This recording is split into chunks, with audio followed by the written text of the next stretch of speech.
मौजूद है लखनऊ पश्चिम विधानसभा क्षेत्र से निर्दलीय उम्मीदवार हनीफ खान जी से। हनीफ खान जी, बताइए कि आप निर्दलीय उम्मीदवार लड़ रहे हैं, जनता आपसे क्या चाह रही है और चुनाव को लेकर आपकी रणनीति क्या है?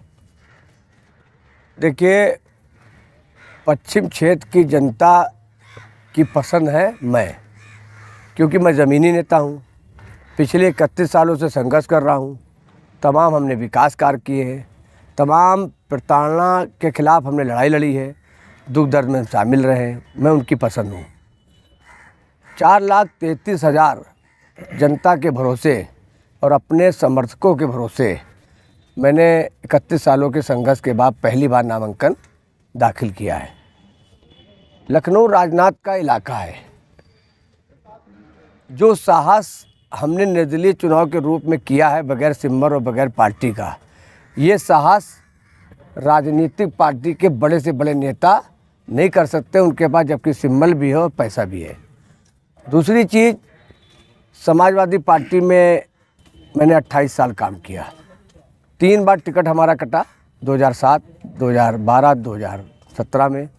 अपेक्षा हो रही थी, हमारी बनाई हुई पार्टी पे इधर उधर के लोग फ़ायदा उठा रहे थे। तो मैं स्वाभिमानी व्यक्ति हूँ, इसलिए 5 साल पहले समाजवादी पार्टी को छोड़कर हमने चुनाव लड़ने का निर्णय ले लिया। और पिछले 5 सालों से मैं लखनऊ पश्चिम में व्यापक प्रचार कर रहा था, व्यापक संघर्ष कर रहा था बीजेपी के खिलाफ, चुनाव लड़ने के उद्देश्य से और जीतने के पक्ष में। चुनाव आते आते देख जितनी भी विपक्ष पार्टियां थीं, उनको इस बात का यह एहसास हो गया कि लखनऊ पश्चिम में मोहम्मद हनीफ खान का बनाम बीजेपी लड़ाई होगी। हमको हराने के लिए और भारतीय जनता पार्टी को जिताने के लिए सारी पार्टियों ने एक ही वर्ग के उम्मीदवार घोषित कर दिए।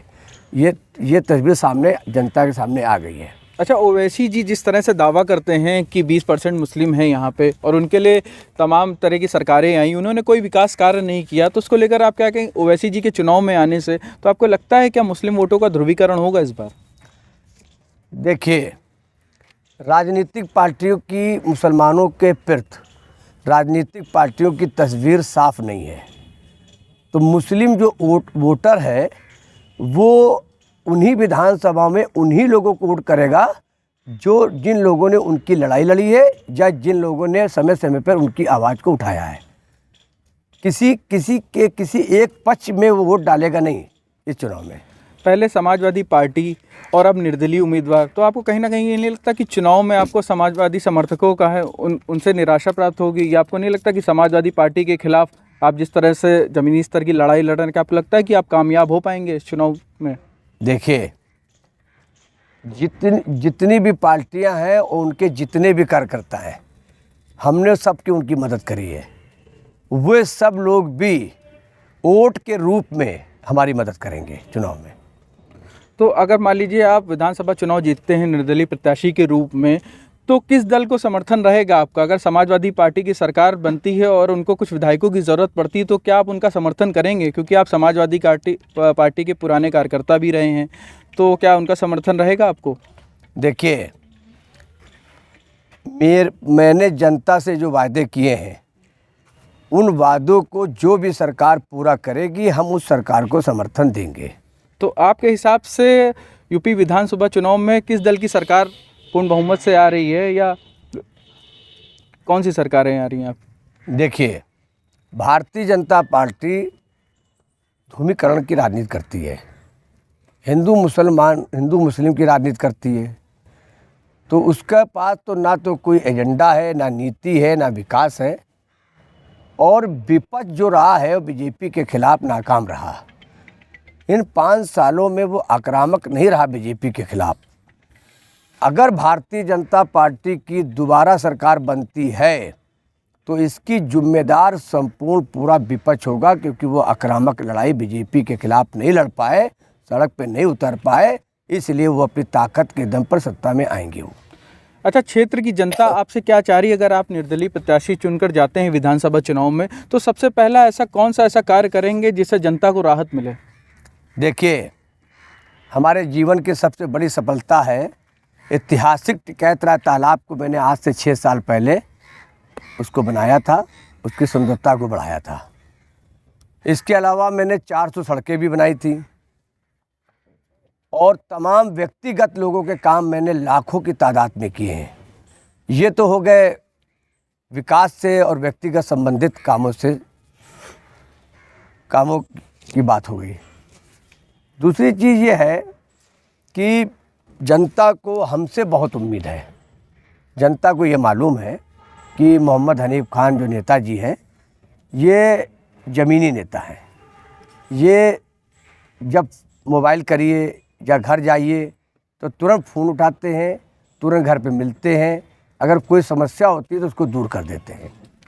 तो ये जनता में इस बात का एहसास है कि जो और लोग लड़ रहे हैं वे लोग 23 तारीख को वोट पड़ेगा और 24 तारीख को वे लोग जनता का फ़ोन नहीं उठाएंगे। खाली जनता से मोहब्बत उन लोगों की तब तक है जब तक वो वोट नहीं डाल देते, और वोट जैसे ही पड़ जाएगा वे नेता जितने लड़ रहे हैं ये 24 फरवरी को किसी का भी फ़ोन नहीं उठाएंगे और मिलना भी पसंद नहीं करेंगे। अच्छा, जिस तरह से समाजवादी पार्टी ने तमाम प्रत्याशी जो ऐन वक्त में मौके पर तमाम प्रत्याशियों की लिस्ट बदल दी, कई जगह से अमरीश पुष्कर जी का टिकट काट दिया गया, मलियाबाद से सुन्नू कन्नौजिया को टिकट दे दिया गया और शारदा प्रताप निर्दलीय चुनाव लड़ रहे, तो क्या लगता है कि आपको समाजवादी पार्टी को जो ये रणनीति अपनाई है क्या इससे चुनावी जीतने में मदद मिलेगी? देखिए, उत्तर प्रदेश की सूची आप उठा के देख लीजिए। पहले तो 402 सीटों में 32 मुसलमान उतारे गए। वे सब पैसे वाले हैं और पैसे के दम पे उनको टिकट मिला है। मुसलमान होने पे नहीं मिला है, पैसे के दम पे मिला है टिकट। दूसरी चीज़, एक सवाल आपने किया कि जो लोग लड़ रहे हैं, जितने भी टिकट यूपी में बांटे हैं वो सब, अब आप देख लीजिए उठा के लिस्ट, सब अपराधी हैं, बिल्डर हैं, ठेकेदार हैं और गैर राजनीतिक है, गैर जनाधारी लोग हैं। ये बीजेपी का मुकाबला नहीं कर सकते। तो सीधे सीधे जो मुकाबला है आपको वो बीजेपी के प्रत्याशी से है और और अन्य दलों के प्रत्याशी को आप नहीं टक्कर में मान रहे इस समय? मेरा लखनऊ पश्चिम में मेरा मुकाबला भारतीय जनता पार्टी और उसके उम्मीदवार से है और निर्दलीय चुनाव के रूप में लखनऊ राजधानी से और 74 साल की आज़ादी में पहली बार परचम फहरेगा और सदन में यहाँ की जनता निर्दलीय को जिताकर सदन में भेज देगी। अगर ये ऐसा होता है तो एक इतिहास कायम करने की कोशिश करेंगे कहीं ना कहीं। हाँ, इससे इतिहास भी बनेगा और नफ़रत के खिलाफ एक नया संदेश जाएगा और लोगों में जागरूकता पैदा होगी। अच्छा, आखिरी सवाल ये है कि क्षेत्र की जनता के कुछ एक विकास बिंदु बताइए कि जो क्षेत्र की जनता के लिए आप जीतने के बाद कार्य करेंगे या क्षेत्र की जनता के लिए कार्य करेंगे। कुछ एक 2-3 बिंदु है। देखिए, मेरे लखनऊ पश्चिम इलाका है, ये पिछड़ा हुआ इलाका है, पुराना लखनऊ है। यहाँ बड़ी व्यवस्था ख़राब है। सबसे पहले वहाँ पानी की निकासी नहीं है। हमारा पहला लक्ष्य ये है कि छोटी नालियों को, छोटे नालों को बड़े नालों से जोड़ें ताकि पानी की निकासी हो सके।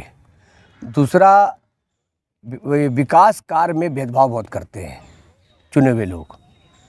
फिलहाल मैंने जो विकास कराया था अपने प्रयासों से, उसमें तो हमने रत्ती भर भेदभाव नहीं किया था, मगर चुने हुए लोग भेदभाव बहुत करते हैं। यहाँ से वोट मिला था यहाँ काम करेंगे, यहाँ से नहीं मिला था यहाँ काम नहीं करेंगे। ये भावना हमारे पे नहीं रहती।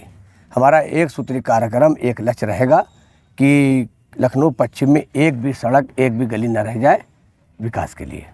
और निजी तौर पे, क्योंकि हमारी विधानसभा में मध्यम वर्ग के लोग ज़्यादा रहते हैं, बेरोजगारी का बड़ा आलम है और छोटे बच्चों को शिक्षा और लड़कियों की शादी के लिए निजी तौर से व्यवस्था करने की कोशिश करेंगे हम।